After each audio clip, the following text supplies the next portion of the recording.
Hey, good afternoon, everybody, and welcome to Bull City Hangout 526. I'm Pat Murray. I publish the Durham Skywriter, Durham's online community paper, which you can check out at durhamskywriter.com. Now, with Bull City Hangout, I tell you what's happening today in Durham, and I invite you to click on that link right there on the Durham Skywriter Facebook page. Join me on camera, shoot the breeze, say hello, welcome back, or whatever. And speaking of welcome back, I haven't done the show for a while, for a few days.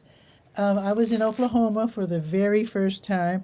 I think it was one of those trips that's like one and done. I wanted to see where my grandmother and great grandmother lived for a while after they left Talladega, Alabama, on their way up to Gary, Indiana, and then Chicago, where I was born. My dad was born in Gary. So I wanted to see Boley, Oklahoma is one of the black frontier towns. It still exists. I think there were like 12 or 13 or so. They're still there. As far as Boley's concerned, though, it is it looks abandoned, but there are still people there. A lot of black people lived there right after slavery for some years, as land was, given to black people in certain areas of, some Indian land or North American land, Native American land in Oklahoma. And so while everything was good, black folks lived there. I think Boley was the only of the black frontier towns to have its own electric company. They had their own banks and whatever, grocery stores, real estate, schools. I think Boley had two colleges, or at least post high school schools. It was a great place to live, and still is, in that I did interview some people who still live there, and they said they love the peace, the calm. It's very small. I think maybe, what did she say? Maybe like 1,000 people live in Boley. I saw some nice cribs. They got some nice houses there, and I did see trailer parks as well. So it's a mix. It's definitely a mix.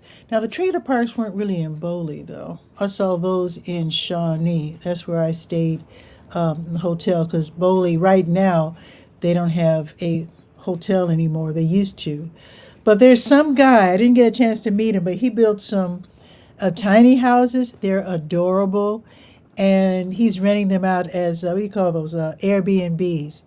So anyway, I had a great time. The draw, of course, was the annual Boley Rodeo. It is the first and the longest running of the black rodeos in the country, I believe, although I did hear that there are rodeos across Oklahoma and Texas, which I was unaware of. But yeah, boy, was it fun. Oh, David, let me put on my specs so I can see Dave's. Welcome, Dave. Welcome back, buddy. Hope you had some fun. I did. I learned a lot, Dave, because I always wondered. I was explaining how, I was there in Boley going to the rodeo and learning about the town and black frontier life. Everybody was wearing like cowboy hats, cowboy boots. I'm not used to seeing black people dressed that way, but we look good in cowboy gear. But yeah, that's the life. That's the life. It's.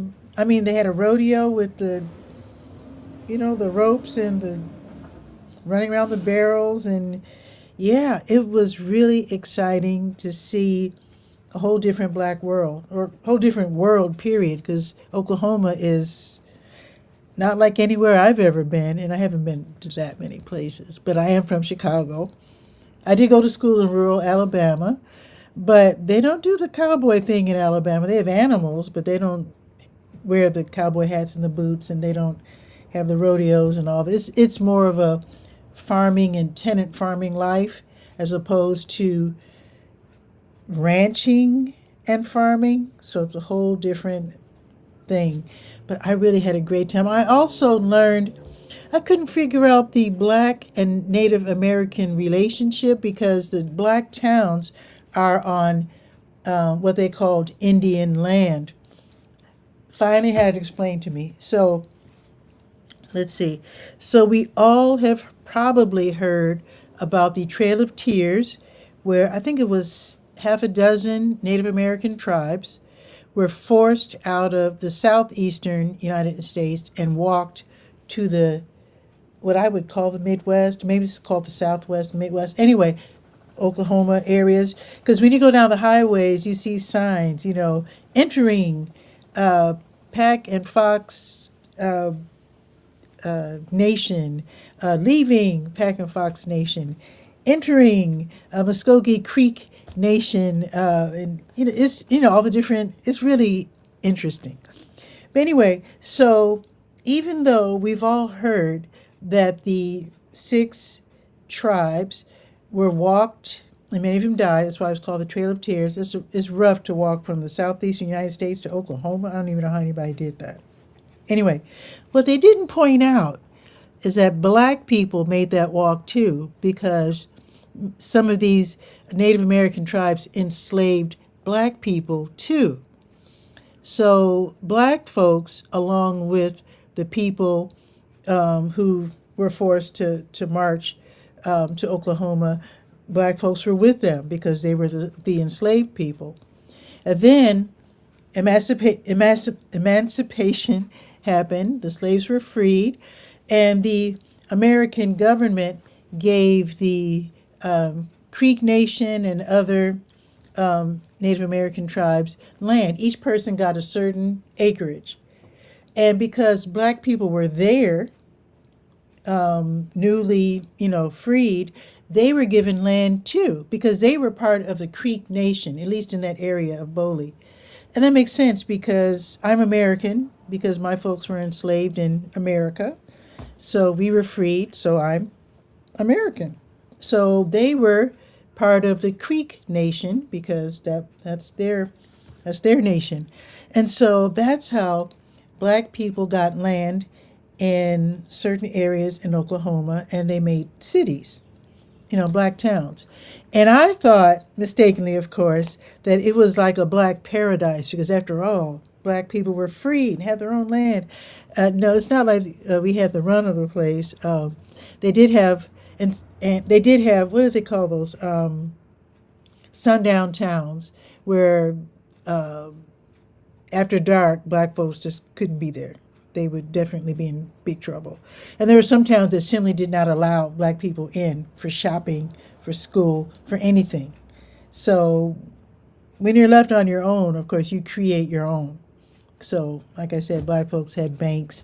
In fact, Pretty Boy Floyd, the famous bank robber, was warned not to go to Boley. He went anyway to rob the Boley Bank and was chased out of there in a hail of bullets. So that's one of the proud stories they tell.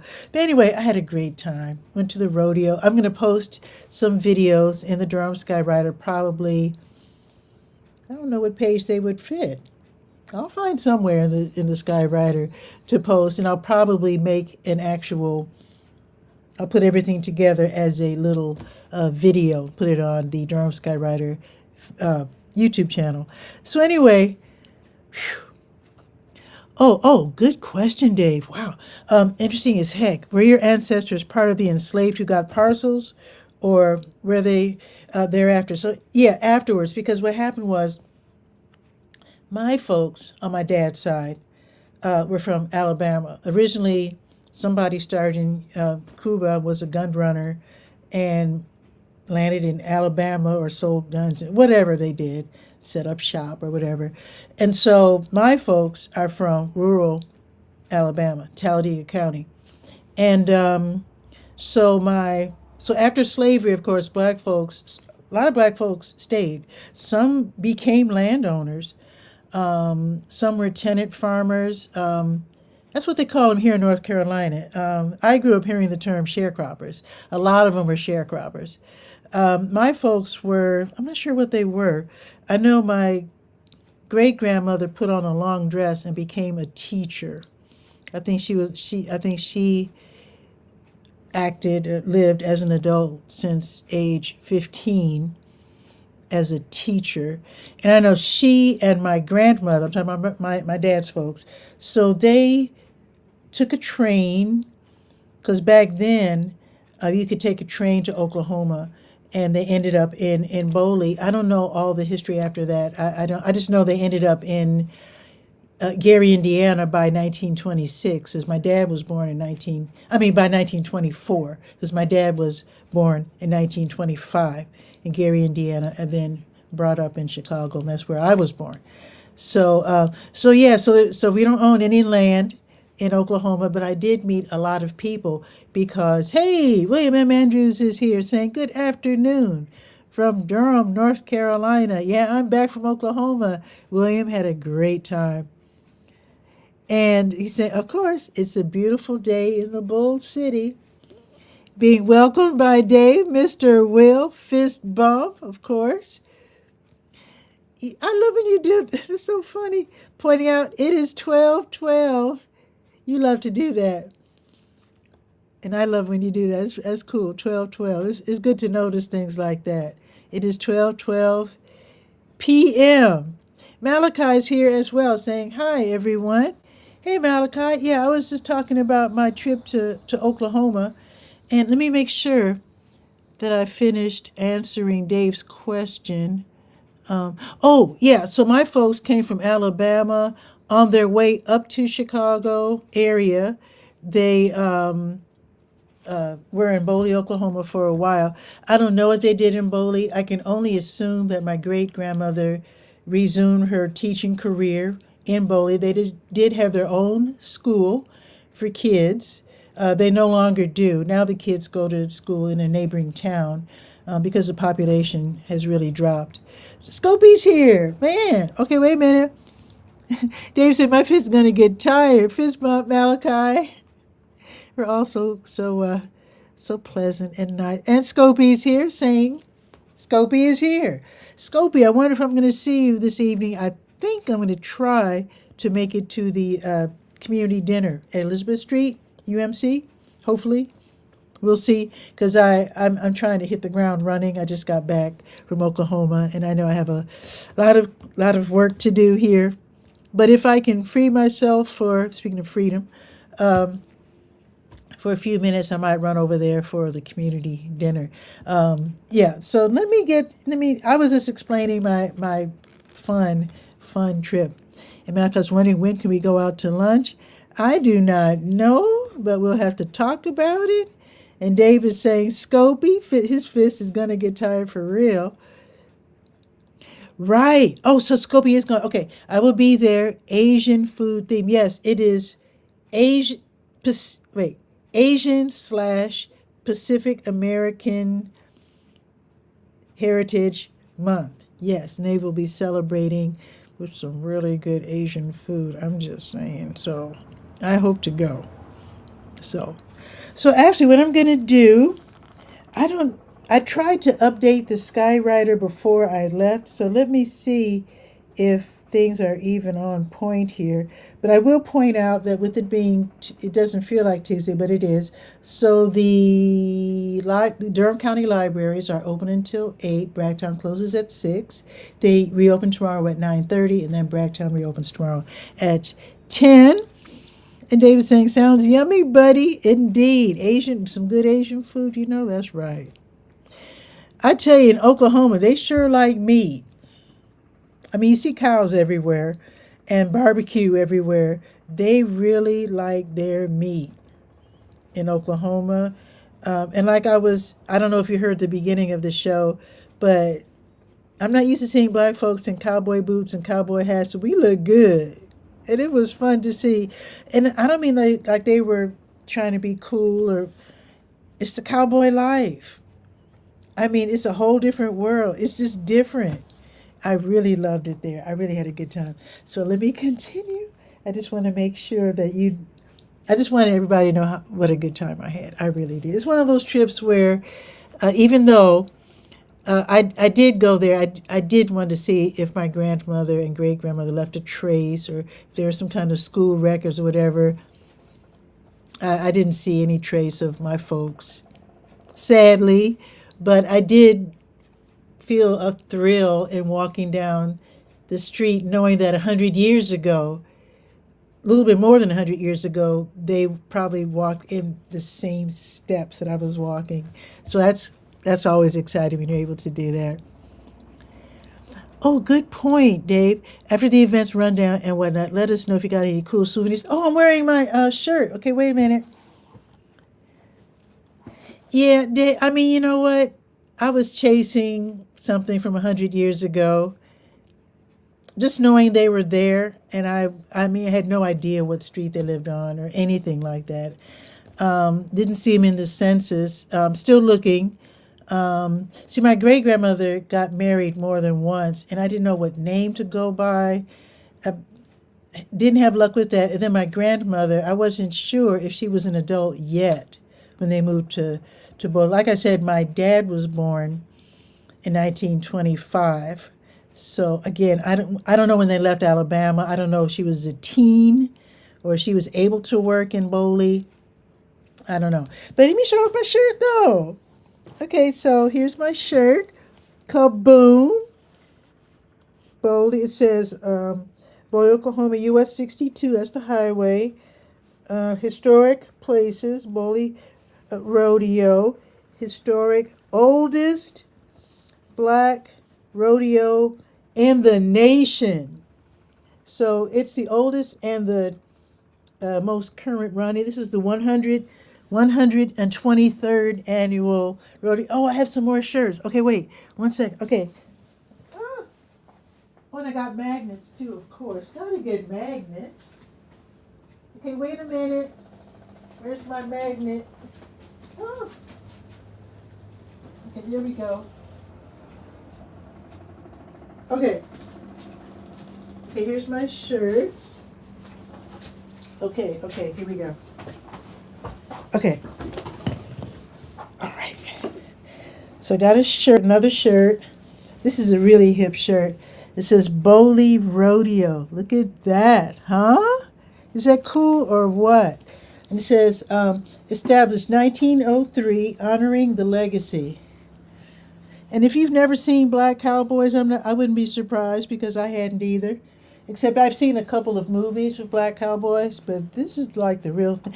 What was really funny though, one of the I forget what you call I'll just say cowboys. You've all seen it where you hold on with one hand, and then the horse is upset and he's trying to, buck you off the horse and all that stuff. The third cowboy was from Chicago, and I was like, what in the world? How did a cowboy come from Chicago? But okay, you can. It's a free world. You do what you want. And David's saying, nice. Absolutely. My voice is going. Oh, my goodness. And Scooby saying, you make me want to go to Oklahoma. You know what?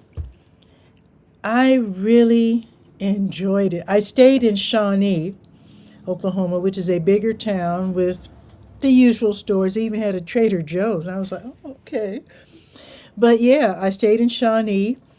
And actually, the hotel was really nice. It was, right off the highway. You turn and then you almost miss the hotel because it's like right there.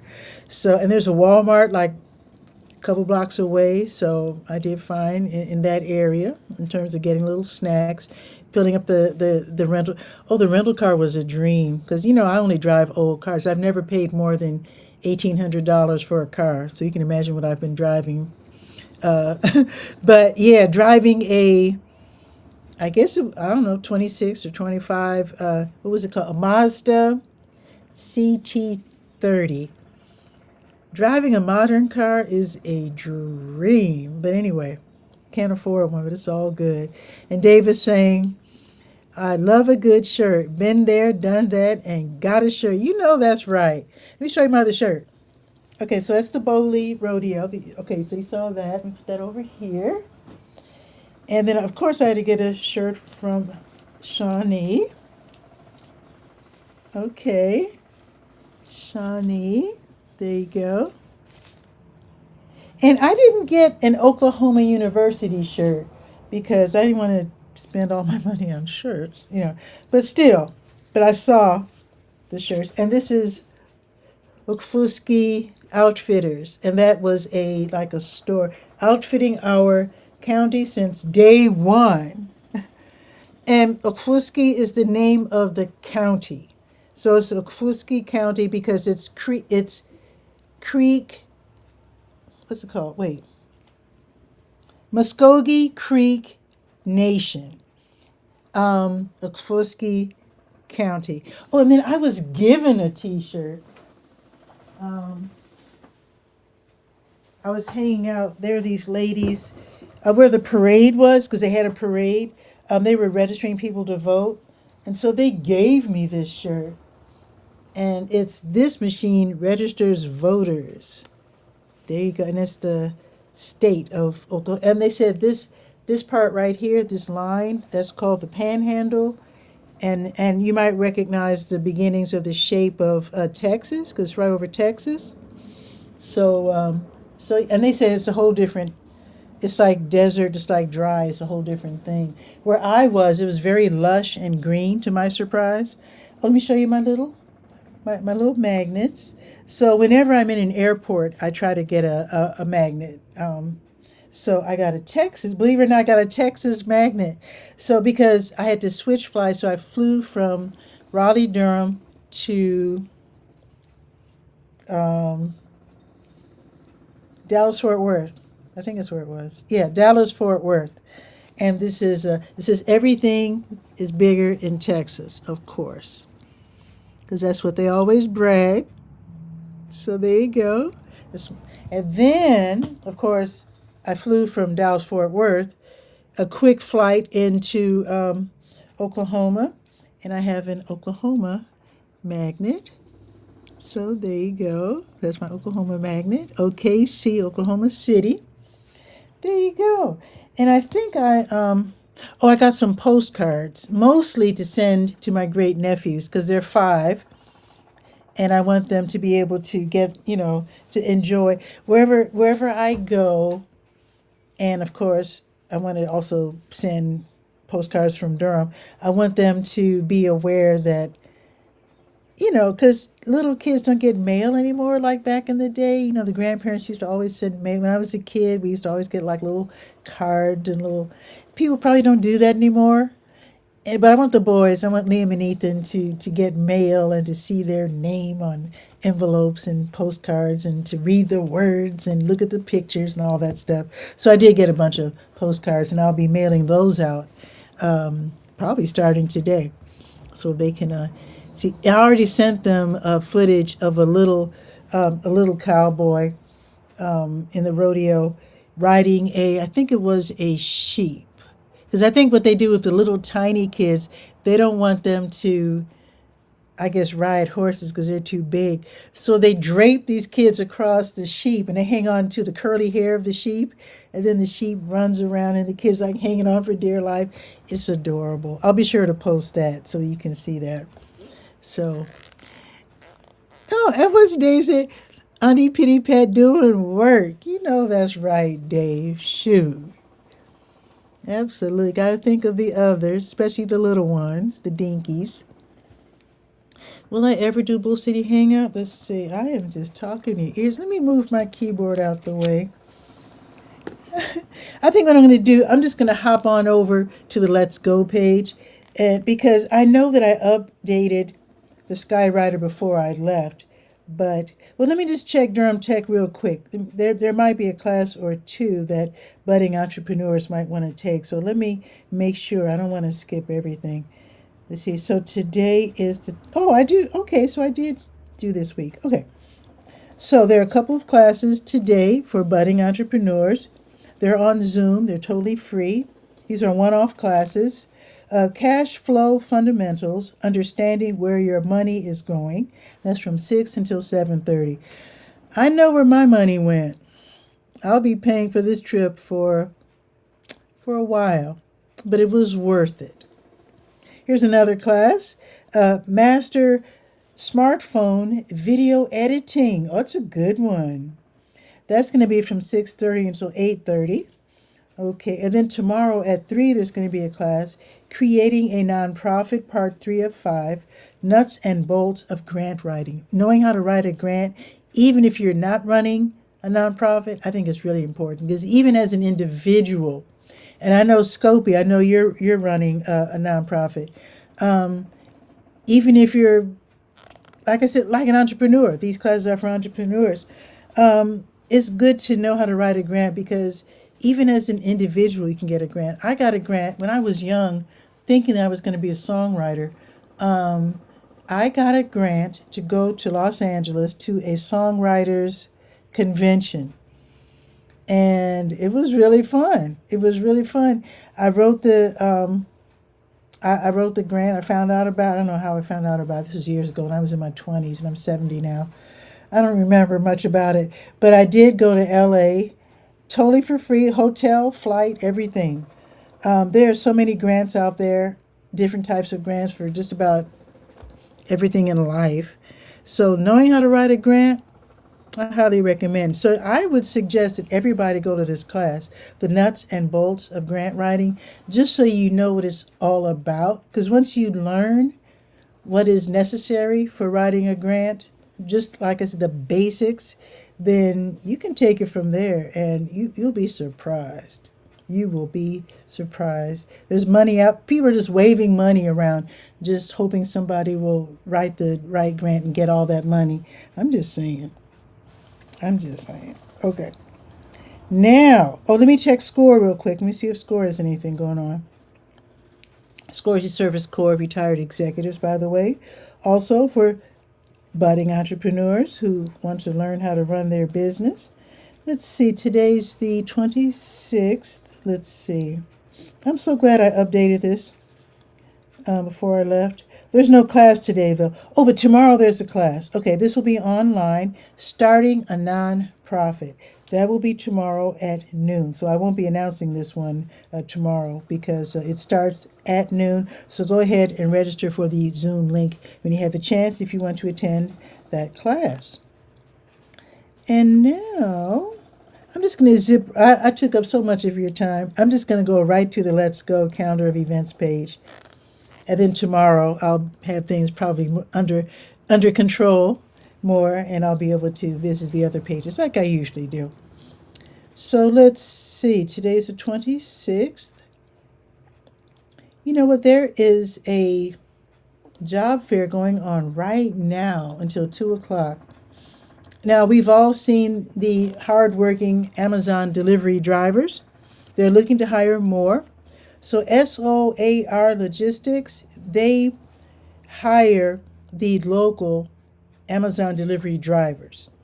So they're looking to hire delivery drivers. That's today. It's going on right now until 2 o'clock at the NC Works Career Center. And that's at 1105 South Briggs Avenue. And that's right around the block from my house. Now you have to be at least 21 years old with a valid state driver's license. You have to be able to lift at least 50 pounds and handle a delivery van. They don't mention, strangely enough, they don't mention, what is that driver's license? Commercial drivers, CDL? Commercial driver's license. They didn't mention that. So maybe you don't need a CDL for delivery vans. Otherwise, I think they would ask that you have one. Maybe you need to have those for the trucks, like the big 18 wheels. I know you need one for the big trucks. And maybe you don't need one. So these job openings might be for more people than I even realized. So if you don't need a CDL or a commercial driver's license, then maybe you can get this job, one of these jobs. You do have to also be able to pass a pre-employment drug screening, of course. They don't want you knocking everybody off the road and driving everybody's packages into the lake. So that is going on right now until 2 o'clock. Also happening right now, New Visions of Africa restaurant, they're giving away groceries.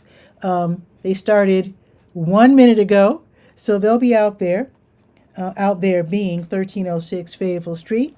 And they will be out there for at least a couple of hours while supplies last. So if you're struggling, you need food for your family, definitely stop by. If you're driving, they're fixing the street, which is right there next to the house that is couple of doors down from New Vision. So if you're used to turning there and going to the WD Hill parking lot, well, I haven't been here for a week. It still might be blocked. I'm not sure because I haven't been here for a few days.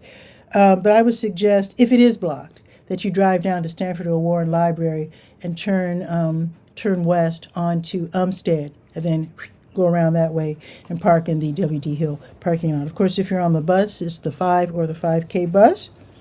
So they're out there now, and they'll be out there for a couple of hours. 1306 Fayetteville Street.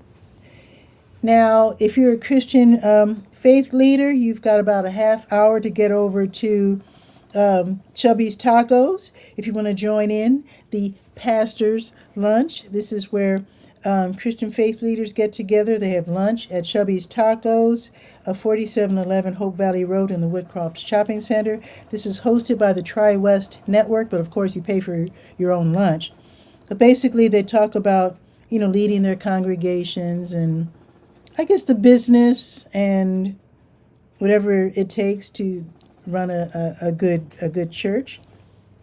So I guess they'll be doing that starting at 1 o'clock. Now, this is what I was talking about with Scopy. The Elizabeth Street United Methodist Church at 1209 North Elizabeth Street, they'll be hosting a free community meal. They do this once a month on a particular Tuesday, usually the last Tuesday of the month, from 6 until 8, so you can enjoy a pleasant meal, meet nice folks. So you enter the fellowship hall through the parking lot. So you park in the parking lot or on the street, and then you go through the parking lot, and you'll see the stairs and go down the stairs. Now, if you have a disability or you're elderly or you're in a wheelchair, then you'll go, how there's more than one building, so you go between the buildings, and you'll see I think there's a ramp for you to, because Drew uses a wheelchair. I think he said there's a ramp to the left, and then you could, I think there's like an elevator taking you to the lower level, the fellowship hall. So that's the way you do that. And of course, they will be celebrating Asian Pacific American Heritage Month. All right. Let's see. And that's from 6 until 8. 1209 North Elizabeth Street. The Glass Jog Run Club, they'll be meeting in the Parkwood Ballpark right before 6 tonight. You can join the 2-mile walk or the 5K jog and run. It ends at the Glass Jug Beer Lab, 5410 Highway 55. It's a free event. Basically, people are just getting fresh air. It's not competitive at all. Strollers are welcome. Dogs are welcome. So you're hanging out, you're walking, you're breathing deep and getting some nice fresh air from 6 until 8. High Wire Brewing has a new monthly event. They're located at 800 Taylor Street in Golden Belt, and they're hosting the Planty, they're calling it, Planty Hour Plant Swap. That's from 6 until 8, where you can trade plants, including succulents and clippings, and you can also, of course, share gardening tips. Wheels Durham, which is at 715 North Hoover Road, they're hosting free dinner skate night. We're talking roller skating tonight from 6 until 8:30. Again, 715 North Hoover Road. So admission for skaters is $15. That includes the skate rental and a slice of cheese pizza plus a small drink. How about that? Now, if you're a non-skater, just there watching your kids, you pay $4. So that's going to start at 6 and go until 8:30. It is the free dinner skate night. The Black and Brown Ballet class is at the Hayti Heritage Center on the corner of Fayetteville and Lakewood. From 6:30 until 8, you can learn traditional ballet techniques in this class that is for beginning and intermediate dancers at least age 12 and up.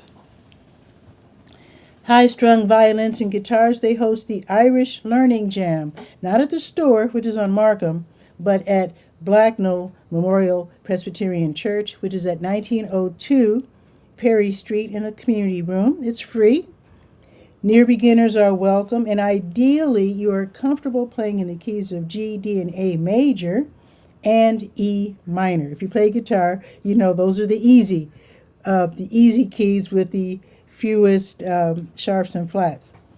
Let's see. I'm surprised they didn't say C. But we're talking Irish music, so they're a little different. Sometimes their guitars are tuned kind of wild. So anyway, it's great music. If you don't know how to play Irish music, you just, and like me, you don't know how to play it, but you enjoy it, you're more than welcome to come, sit, and just enjoy the music. So I'll be playing jigs and reels and all kinds of great stuff. That's from 6:30 until 8 tonight at 1902 Perry Street. Aldersgate United Methodist Church at 1320 Umstead Road on the north side of town. They're hosting their weekly community pickleball, the country's fastest growing sport. That's going to be from 6:30 until 8:30, totally free. Head for the big building where the gym is located. Minors are welcome if they're accompanied by their parent or guardian. I have an email address there if you want to write and if you have any questions. The Tuesday Blues Jam, that's tonight from 7 until 10 at the Blue Note Grill, which is downtown at 709 Washington Street. If you play guitar or bass, don't even worry about bringing your amp. You can use one of theirs because they're gracious like that. So it's from 7 until 10. It's free admission. You can dance. And of course, they would love it if you would order something because it is Blue Note Grill. It's a restaurant. So if you get up the nerve to hop on stage and join them, sign in. You can sign in up to a half hour before showtime. Now, High Strung Violins and Guitars, they're going to host the Classic Country / Honky Tonk Jam at the same church, Blacknell Memorial Presbyterian Church, 1902 Perry Street. And a piano will be available for this jam, and singers are invited to join in. So this is also free, and near beginners are welcome. They're going to have chord charts, and they'll show you, if you like play guitar or whatever, they'll show you how to read the chord charts. They're probably those charts with the 6 strings and then the dots where the fingers go. So they'll probably show you how to do that. So again, that's 1902 Perry Street, and you'll be out late, 8:30 until 10. Now tomorrow, Echo NC will be hosting 1 Million Cups Durham, 8:30 until 10 at Re-City Network, which is downtown, 112 Broadway Street. So this is for entrepreneurs and budding entrepreneurs. So basically, you get there at 8:30, have a half hour, you're hanging out, you're sipping coffee, you're making friends, you're making acquaintances, maybe passing around your business card, whatever, working the room, you know what I'm talking about. And then they usually have 2 speakers, one from, one from one business, one from a different business, and they talk about being an entrepreneur, they answer questions. So it's really great for people who are thinking about being an entrepreneur. Maybe they don't know how to take that first step, maybe they don't know what comes first, the marketing or the, whatever. So you can learn by going to 1 Million Cups Durham. That'll be tomorrow. It's a free event from 8:30 until 10. The Durham County Sheriff's Office's Animal Services Division, they have rabies vaccination clinics, and they do have these on Tuesdays, Wednesdays, and Thursdays. So you can go ahead, you make that phone call and make that appointment, and then bring in $10 exact change per pet and get that taken care of. Also happening tomorrow, Bell Yeager Free Will Baptist Church at 128 East Cornwallis Road. They'll be having their food giveaway for people who are struggling.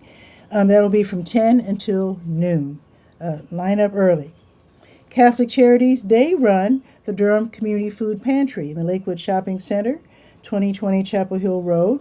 And that's from 10 until 1. You can go once a month. And then when you get in, you'll talk to the social worker and, let them know if you can't have dairy or pork, and you'll walk out of there with a week's worth of food. Also, don't be embarrassed to ask for diapers. They have diapers. The diaper bank drops off diapers once a month. They have a nice stash of them. It's the end of the month, though. They might not have all the sizes tomorrow, but you can ask, and they'll let you know when to come back. because they pick them up at the top of every month, and it's the end of the month now. So if they don't have them tomorrow, they'll probably have them next week. So they have all the different sizes, newborns up to toddler sizes, and they have the big ones for adults. Let's see. And the Paul E. Murray Center for History and Social Justice at 906 Carroll Street, they're going to be hosting a guided tour tomorrow. It's going to be from 11 until 12:30, where you can walk in the same house that Paul E. Murray used to live in. It's been totally refurbished. It's fantastic. It's like a house museum. That's exactly what it is. Beautiful displays. You can hear her voice as she's talking and being interviewed. You can see her likeness, her pictures, her videos and whatnot. So that's going to be tomorrow, 11 o'clock. And tickets are $20 for the regular ticket, and between $4 and $10 for the community ticket if you're low income, if you don't have the 20 to spare. And I think that is it. Oh, one more thing. Hub RTP, they have the Shuffle weekly outdoor lunchtime concert series. So tomorrow from 11:30 until 1:30, you can enjoy indie rock, R&B, and electronic music by Mellow Swells. Totally free. It's lunchtime. They'll probably have a food truck out there. You know how they do. You can bring your own lunch, I'm sure. I'm sure they wouldn't turn you away if you bring in your own lunch. The address that they give is 3151 Elion Drive off of Highway 54. And that is it. Let us look at the weather. It's awfully nice, I tell you what. So let me put my little theme on.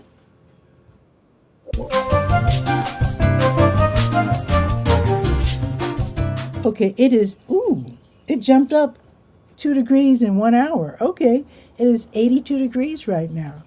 And Dave, if you're still around, I wonder what it is in Texas. Oh, and Dave is asking, what was the weather like in Oklahoma compared to Durham? Well, the day I left Durham, it was hot. But the day I arrived to Oklahoma, it was cool out. They said it had been warmer, but they had some big, a cold front coming through, and they had a series of tornadoes and thunderstorms the week before the rodeo. And I was glad they got that all out of their system. So it was sweater weather. It was like 70s. And it was cloudy every day. And then right before the rodeo, so I had on my little sweat. I call it a sweater. It's like a fleece jacket sweater, and my raincoat on because it was cool in the morning. But by the time I got to downtown Boley, the sun blasted out. It was gorgeous. The skies are so big in Oklahoma. I mean, there's no, I guess, buildings in the way. The skies are just like vast. So the clouds were beautiful. The sun came out. I had to roll up my raincoat and stuff it in my bag and tie my sweater around my waist. It was definitely a t-shirt weather that Saturday. And then Sunday was t-shirt weather again as I was leaving. So the weather, now I had heard that it was a little warmer here in Durham than Oklahoma. But it rained in Durham. And I think it rained, did it rain yesterday? I think it rained yesterday. Yeah, it's been raining. Actually, the sun's out right now. This is the first time I've seen the sun since I've been back in town. So the weather was similar, but I thought it was going to be like hot, but it was not. I had the perfect clothes. Jeans. I wore my garden boots. I wear sneakers every day. But when I saw how much rain they were having, and also when I watched footage on YouTube from last year, they were walking through all kinds of muck and mud and whatnot. I said, I'm wearing my gardening boots. That was the right choice. I wore the perfect footwear. I had my little sweater. I think when you go to places that get cool at night, when it's warm during the day and it like plummets, then yeah, it's good to have a sweater and a light jacket. I wore my rain jacket because it had a hood, and I figured if it rained, I could just, and I'd be okay. And I also had a rain hat in my carry-on luggage. Didn't use that. Oh, so Dave is in Texas saying it's 80 right now, but it feels like 90. I'm dreading the 100 plus. No, it'll come before too long. Well, actually, when it's 100 here, it's usually pretty humid. And I'll bet you're talking about humidity too. Because if it's 80, it feels like 90, you must be able to wring out your t shirt there. Yeah, it's pretty humid here. And I was told that in where I was in Oklahoma, so if you can picture Oklahoma, it was actually, let's see. So this is the state of Oklahoma. You can see, wait, yeah. So I would say Boley is kind of like in the middle. How can I hold this up? So Boley is like Oklahoma City is kind of in the middle, and then Boley is it's in the center, upper a little bit, like right there, right there. So it's kind of lush, lots of green, and it's so funny to see like a house sitting there and then nothing but land all around. I'm like, man, that's kind of wild. Because where I lived in Chicago, you got a house or two flat or whatever, 25 feet was all you get. 25 feet, they would laugh at that in Oklahoma. Oh my goodness. Oh, it is humid. Ooh. Well, what can I say? You can always fool your body by dunking your feet in cold water. That cools you off. And try this, Dave. I've tried this and it does work. I haven't done it yet this year. But in super hot places like Brazil and India, they drink hot tea when it's hot out. We're used to drinking cold beverages, but they drink hot beverages and it does cool you off. So try that. Let me know if that works for you because it really does work. It really does. It's weird, but it does work. Now it's 82, and yet I don't have my ceiling fan on just yet because it's not really. It doesn't feel that humid to me just yet, but I'm sure it will eventually.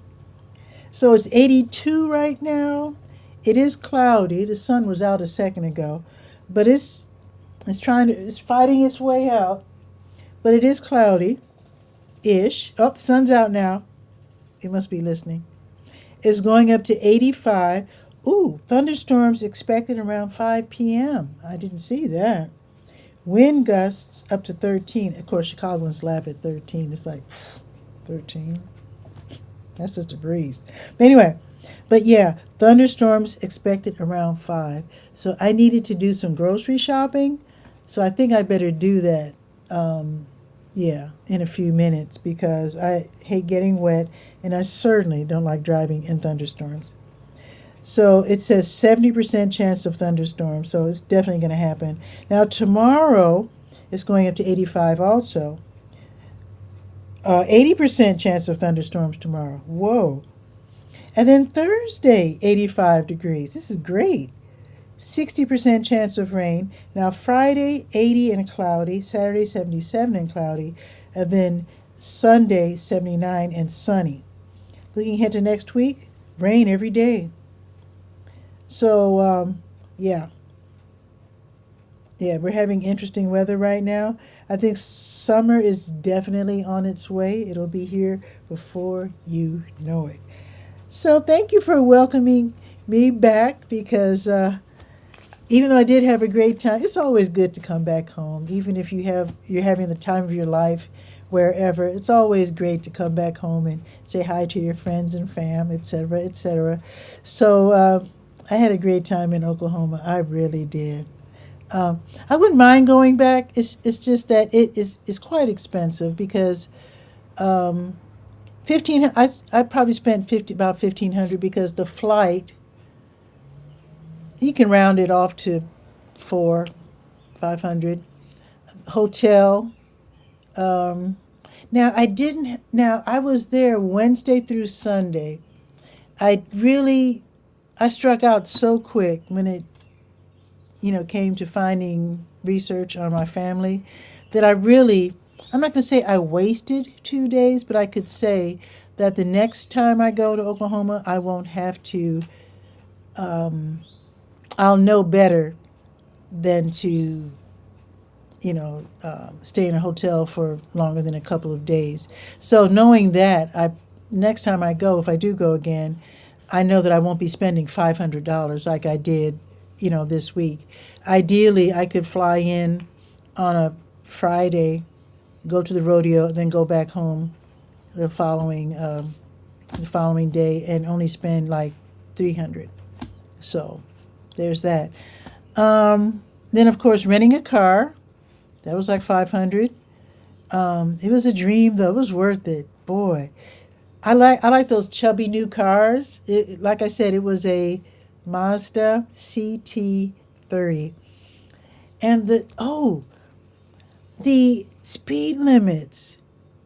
Oh my goodness! When you're in town, you slow down to 35 or 45, and then as you're leaving town, then you'll for a block you'll be going 45. In the next block it'll be 55. The next block 65, and then in some towns they tell you to go 75 miles an hour, and then they have the nerve to have signs up saying slower traffic on the in the right lane. I'm like, sir, I'm going 75.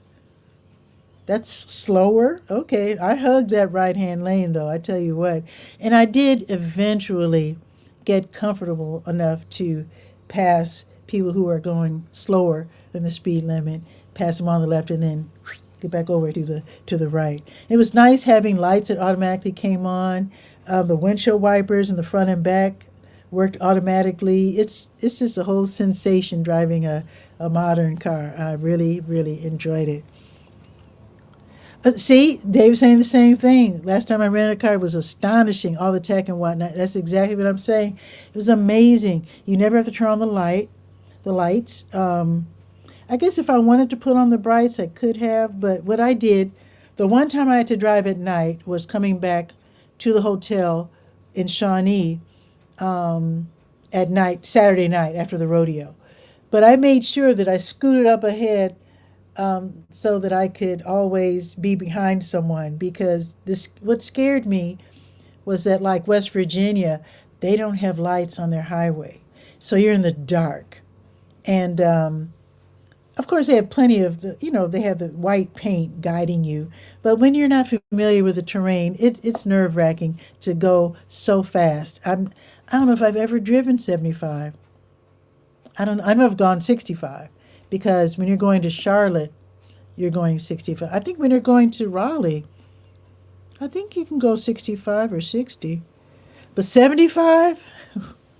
That was fast. So I was gripping that steering wheel like, I'm surprised I didn't leave dents in those things, because I was actually a little scared. But I always made sure that I scooted up ahead so that I could be behind someone, so I could see the curves in the road in advance. And, for you super experienced drivers, it's probably not a big deal to you. But I didn't start driving until I was 41. So I didn't need to. Chicago, there's buses and trains everywhere. But yeah, so I'm not as experienced as a lot of you who are in my age group. So yeah, it was quite the pleasure though to drive a new modern car. And I told the Avis lady, I said, I wouldn't mind owning a car like this. And she said, you might not when you find out how much they cost. And I said, how much these things cost? She said, $40,000. I was like, well, the car I'm driving now, I got that for 500. So, yeah, it's fine. I can't imagine ever paying 40,000. Back home, that's a house. Actually, here in Durham, I don't know if you can get a house now for 40,000. But in certain neighborhoods in Chicago, you can get a piece of something for 40,000. You're not going to get anything nice. The building I bought in Chicago was 55,000. Just imagine that. So, white knuckle pity pat.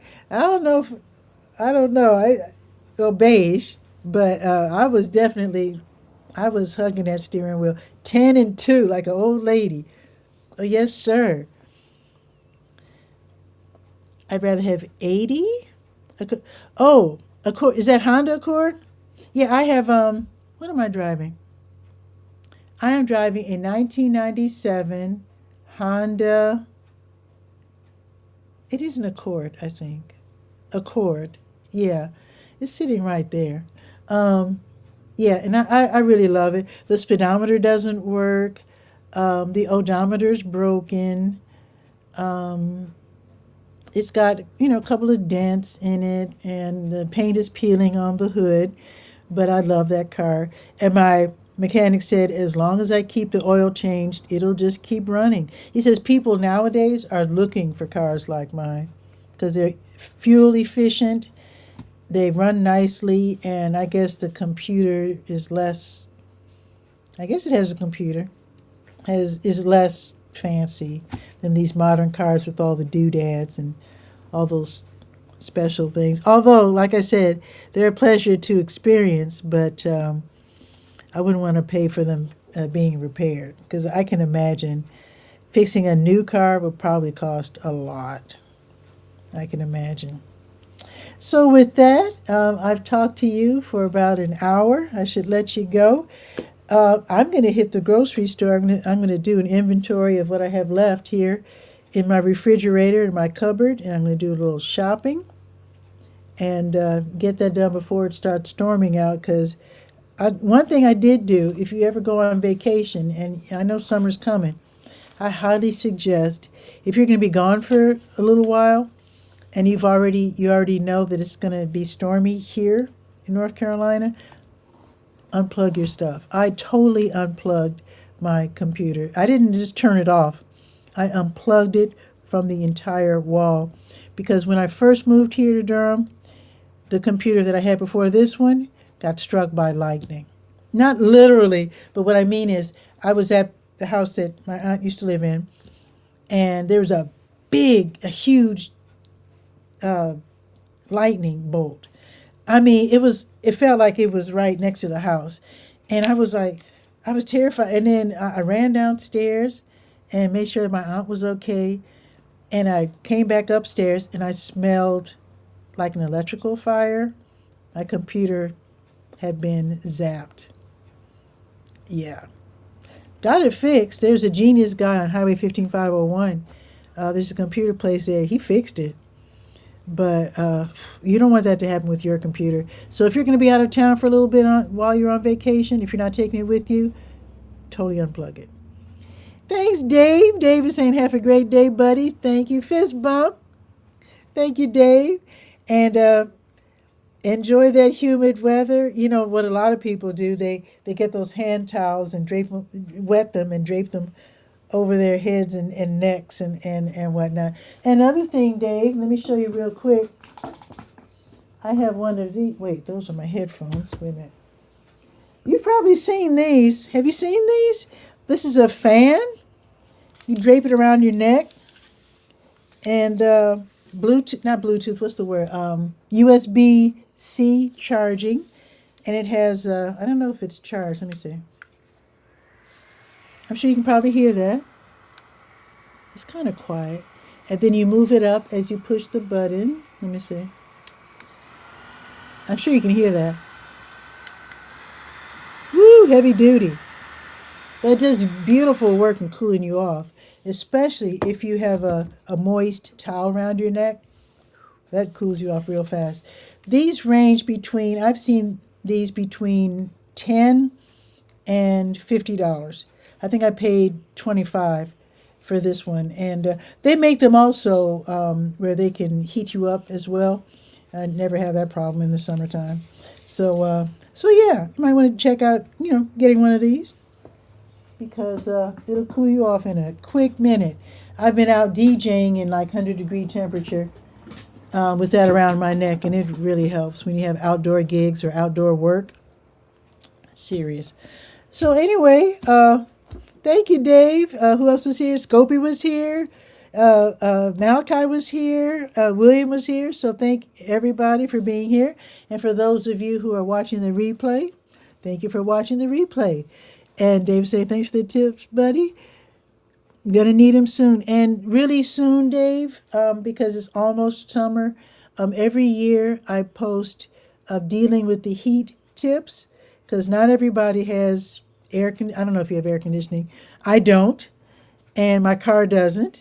So I like to post for people who are in my predicament where they're living without air. A lot of people are like, "Oh my God, you don't have air conditioning?" Well, not all of us can afford it, but anyway, I like to post hints on not only how to deal with the heat, but also how to tell the difference between heat exhaustion and heat stroke. It is so important to know the difference and to know what to do.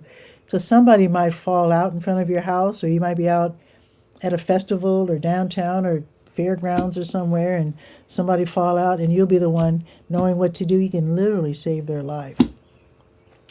Just saying. I'll be putting that in the Skywriter real soon. So look forward to that. And I think that is it for today's show. I'll see you tomorrow. Let me check this week. Today is the 26th. Yeah. Oh, wait a minute. Tomorrow is Eid. And I think this is the Eid for the people, I think, coming back from Hajj. I think. But happy Eid to our Muslim friends. Yeah, indeed. And I hope you had a a good Memorial Day yesterday. That's why I didn't do the show. I was in town, but I usually don't do the show during holidays. So with that, I will bid you adieu, and I'll see you tomorrow at noon. Don't forget to check out the Durham Skywriter at durhamskywriter.com. Ciao for now.